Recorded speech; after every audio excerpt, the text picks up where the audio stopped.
I run in the morning because that's how I give back to myself, and that's how I gain the energy to then turn around and help other people. Running helps me be at my best, and when I'm at my best, that's when I feel like I can best contribute to other people's lives.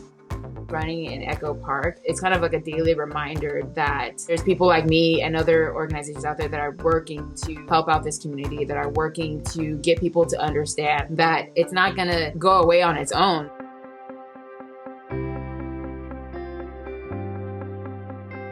Seeing, the work that the unhoused community is like doing in that park keeps me motivated because I know that they're trying to help themselves as well. Even at a young age, I felt the need to help because I didn't quite understand why there was people hurting or people that like didn't have their basic needs met. I would hear something on the news and it would instantly affect me, and I felt paralyzed at the time because I thought there's nothing that I can do. Like, I'm just a little girl. I don't have some big corporate job. I can just send the money. When I was training for my first 50K in 2018, that was the first time I ever tried to raise money for an org, and I was raising money for ACLU SoCal, and my goal was to raise $1,000. That was kind of different because, not only was I training, but I was also, trying my hand at advocacy work and fundraising. I don't remember at what age I was, but there came a point where it kind of clicked for me, and I couldn't ignore what was going on in all these neighborhoods. I had already been running and I felt pretty in shape. Then all of a sudden things, started to feel really off for me, and we didn't quite know what it was until much later. And it turned out that I had been diagnosed with lupus.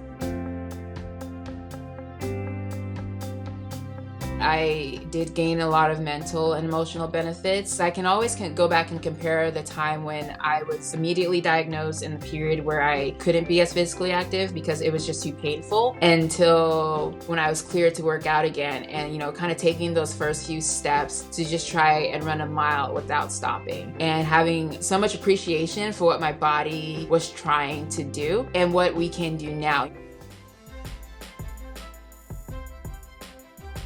I always looked at doing a marathon as something that I might have not really done. Like, it didn't cross my mind until I started discovering more of the running community. And then it got me thinking what does it feel to run that far and that long? And I just wanted to see how I felt for myself.